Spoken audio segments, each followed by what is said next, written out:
बिस्मिल्लाहिर्रहमानिर्रहीम। अस्सलाम वालेकुम स्टूडेंट्स। आई होप आप लोगों ने लास्ट टाइम जो लेक्चर आपको सेंड किया था उसको रीड कर लिया होगा। तो हमारा जो टॉपिक था लास्ट टाइम डिस्कस जो कर रहे थे तो टाइप्स ऑफ मोशन। तो टाइप्स ऑफ मोशन में हम डिस्कशन कर रहे थे तो जिसके अंदर हमने वाइब्रेटरी मोशन, रोटेटरी मोशन इनको डिस्कस किया था और ट्रांसलेटरी मोशन का टॉपिक हमारा रहता था। तो आज इंशाल्लाह हम ट्रांसलेटरी मोशन को समझने की कोशिश करेंगे। क्विक रिवीजन के लिए मैं आपको बता देता हूँ, vibratory motion to and fro, back and forth, दो मैंने वर्ड यूज़ किए थे, वो उसकी डेफिनेशन में इंक्लूडेड होंगे। आपने इसको डिफाइन करना है, रेलेवेंट एग्जांपल लाजमी देनी है, ठीक है। इसी तरह से रोटेटरी मोशन के कॉन्सेप्ट को समझें। ये स्पिनिंग मोशन होती है और बॉडी जो है वो एक एक्सिस के अकॉर्डिंगली वो मूव करती है। तो जिस पॉइंट के अकॉर्डिंगली ऑब्जेक्ट मूव करता है वो ऑब्जेक्ट के अंदर ही वो पॉइंट होता है, उस पॉइंट को कहते हैं हम एक्सिस। एक्सिस वो लाइन होती है जिसके अकॉर्डिंगली वो होल बॉडी जो वो एक सर्कुलर फॉर्म में अपनी रोटेशन कंप्लीट करता है और स्पिनिंग करता है, ठीक है। Spinning motion of an object is called rotatory motion. तो आज हम चलेंगे ट्रांसलेटरी मोशन की तरफ। ट्रांसलेटरी मोशन जो होती है ये बच्चे इस तरह से होती है कि आप किसी भी तरह की ये मोशन हो सकती है, लेकिन आप ये कहेंगे कि वो वाली मोशन जो है वो विद आउट रोटेशन होगी, विद आउट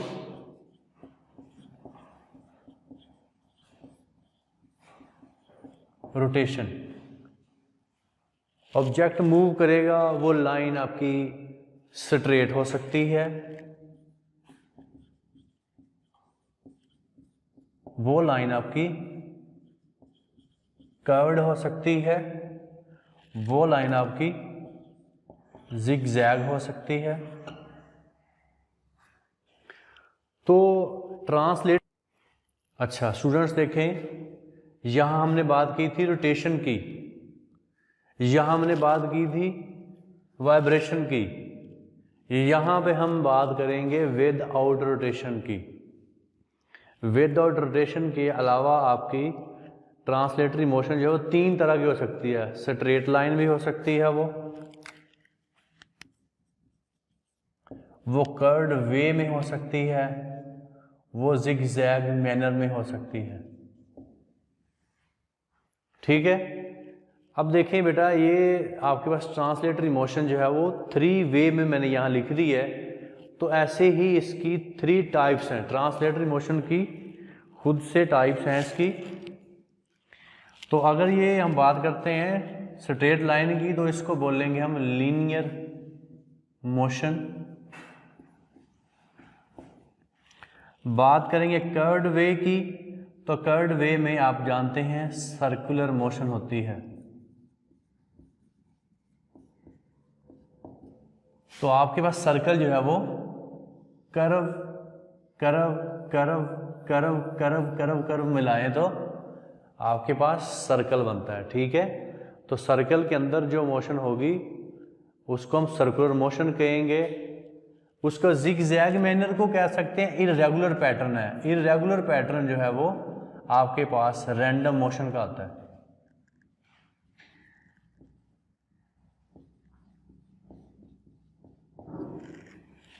जिगजैग मैनर या इररेगुलर वे में कोई ऑब्जेक्ट मूव करता है, आप वो किसी रेगुलर पैटर्न में नहीं है, कभी ऐसे है, कभी यूं है, कभी जिस तरह से मर्जी आप इररेगुलर वे में आप बात कर सकते हैं। आप कहेंगे कि ये जो इररेगुलर वे में मूवमेंट हो रही है this is a random motion. अब देखें, आप जरा सोचें, स्ट्रेट लाइन में कोई रोटेशन नहीं है, सर्कुलर मोशन में कोई रोटेशन नहीं है, कर्व के अलोंग ऑब्जेक्ट मूव कर रहा है, रोटेट नहीं कर रहा। एक कर्व के अलोंग यूं ऑब्जेक्ट चलता जा रहा है, चलता जा रहा है, चलता जा रहा है, ठीक है।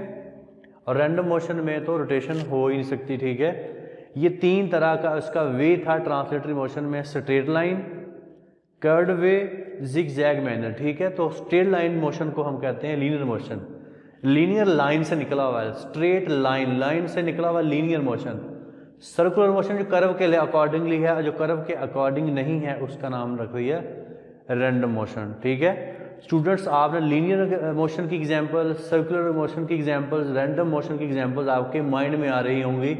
एरोप्लेन की अगर हम बात करेंगे स्ट्रेट लाइन में मूव करेगा, ठीक है। कोई भी चीज़ सर्कल के अंदर मूव कर रही है, एक टॉय है, अगर वो एक सर्कल के अंदर मूव कर रहा है तो हम उसे कह देंगे कि टॉय जो है वो सर्कुलर मोशन रखता है। ऐसे ही रैंडम मोशन कोई भी, आप जैसे खुद स्कूल में चलते हैं या कहीं भी मूव कर रहे होते हैं, बाज़ार में जाते हैं, दिस इज़ अ रैंडम वे। ठीक है, तो इन सब को मैं एक ही वर्ड में अगर क्लोज करूँगा तो वो मेरे पास ट्रांसलेटरी मोशन बन जाएगी। अगर आपसे कहे कि लीनियर मोशन ट्रांसलेटरी मोशन होती है, आप कहेंगे बिल्कुल होती है। सर्कुलर मोशन ट्रांसलेटरी मोशन होती है, बिल्कुल होती है। रैंडम मोशन ट्रांसलेटरी मोशन होती है, ऑफ कोर्स बिल्कुल ये ट्रांसलेटरी मोशन ही होती है। इनका सेपरेटली नाम ले लें या ट्रांसलेटरी मोशन एक ही दफ़ा वर्ड ले लें तो इस सारे कॉन्सेप्ट की डिटेल आपके सामने आ जाएगी। तो आई थिंक, आई होप कि आप लोगों को ट्रांसलेटरी मोशन के टॉपिक की समझ आ गई होगी। फिर से सुनिएगा, कोई ऑब्जेक्ट मूव करता है विद-आउट रोटेशन, अगर वो मूव करता है तो उसको हम बोलेंगे ट्रांसलेटरी मोशन परफॉर्म कर रहा है। अब विद-आउट रोटेशन में लीनियर मोशन आती है, अगर स्ट्रेट लाइन मूव कर रहा है। अगर वो सर्कुलर ट्रैक में मूव कर रहा है तो उसकी सर्कुलर मोशन होगी। अगर वो किसी भी पैटर्न को फॉलो नहीं करता, इरेगुलर वे में वो मूव कर रहा है, तो हम उसे बोलेंगे this is a random motion. ठीक है, आपने क्या करना है, आपकी ये जिम्मेदारी है, एक तो आपने इनकी डेफिनेशन याद करनी है और कोशिश करें बुक से हट के आप थोड़ा सोचें कि इस हमारी लीनियर मोशन कौन सी हो सकती है, सर्कुलर मोशन कौन सी हो सकती है और रैंडम मोशन कौन सी हो सकती है। अब यहाँ पे मैं एक चीज़ आपके सामने लिखना चाहूँगा, वो चीज़ ये है, मैं इसको इस साइड को यूज़ करूँगा, एग्जाम्पल इसकी डिस्कस करते हैं।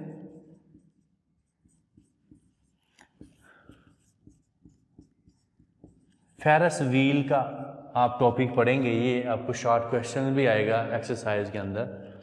फेरस व्हील एक तरह का एक झूला होता है, जैसे ये सर्कुलर फॉर्म है, इसके अंदर मैं यहाँ पे लगा देता हूँ वो जहाँ पे वो हैंग किया होता है, यहाँ पे सवार बैठे होते हैं, इस तरह से इसके अंदर ये चीज़ें हैं और ये सेंटर से यूं अटैच होता है।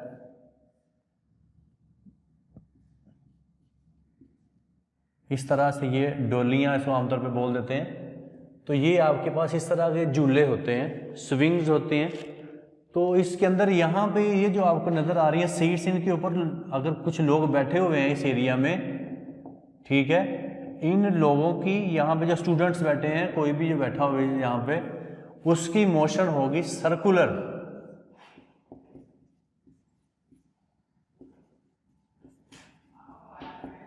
जो उसके अंदर लोग बैठे हैं, पीपल बैठे हैं, स्टूडेंट्स बैठे हैं, उनकी जो मोशन है वो सर्कुलर होगी, लेकिन ये व्हील एक एक्सिस के अराउंड मूव कर रहा है। इस एक्सिस के अराउंड मूव करने की वजह से इस व्हील की जो ओवरऑल मोशन है वो आपके पास सीधी रोटेटरी मोशन है।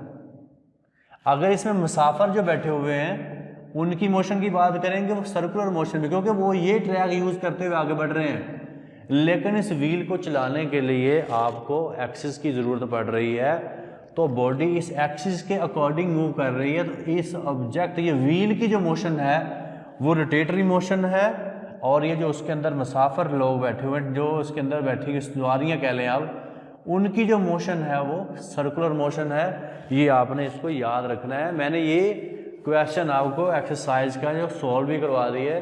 मज़ीद जब हम एक्सरसाइज पे जाएंगे तो दोबारा से इंशाल्लाह इसको रिव्यू करेंगे। ठीक है स्टूडेंट्स, अब इसके बाद हमारे पास एक नया टॉपिक है काइनेमैटिक्स से रिलेटेड। वो टॉपिक ये है कि, चले मैं इधर थोड़ा सा लिख देता हूँ। वो टॉपिक आपका स्केलर्स एंड वेक्टर्स है। Scalars and vectors, scalars and vectors. अगर यूनिट 1 की हम बात करें, यूनिट 1 के अंदर हमने दो चीज़ें सीखी थी कि एक फिजिकल क्वांटिटीज जो होती हैं,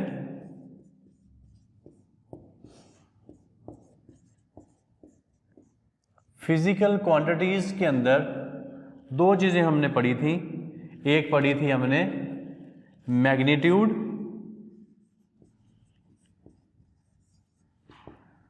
और हमने पढ़ा था यूनिट। मैग्नीट्यूड एंड यूनिट हमने वहाँ पे पढ़ा था। फिजिकल क्वांटिटी कौन सी क्वांटिटीज होती हैं? ऑल मेजरेबल क्वांटिटीज, जिनको हम मेजर कर सके हैं उनको कहते हैं physical quantities.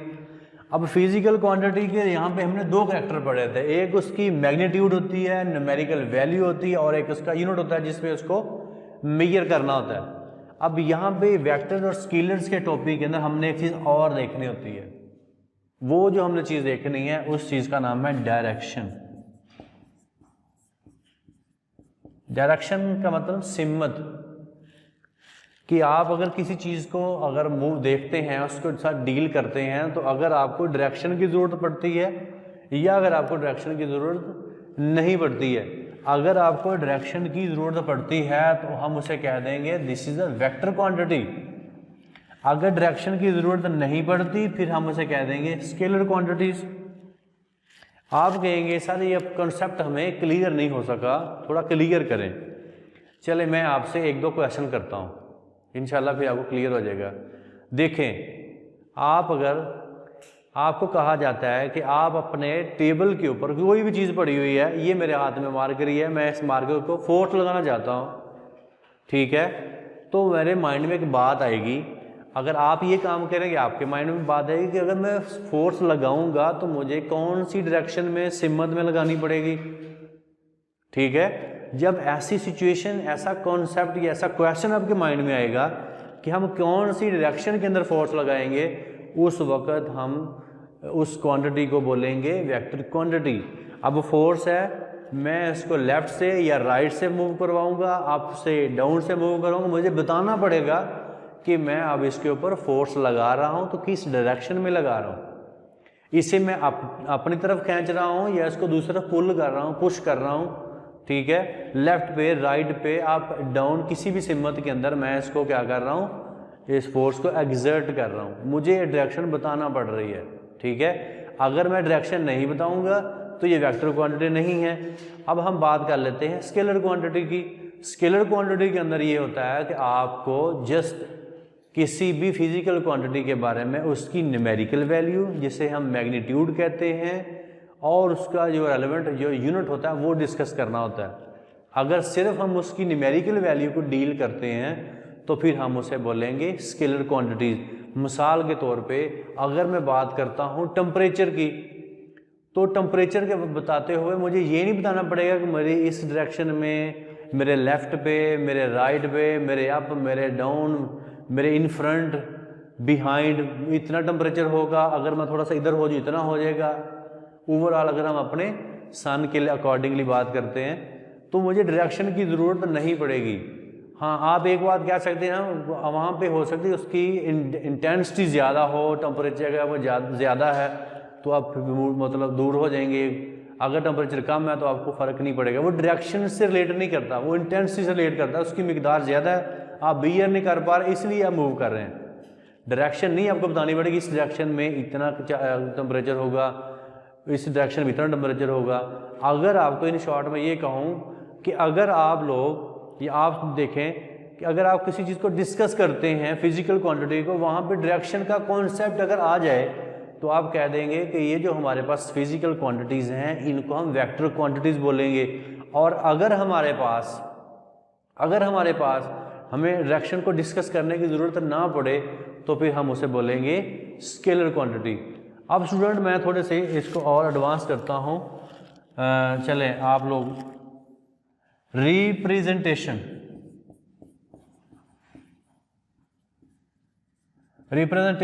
Of vector quantities.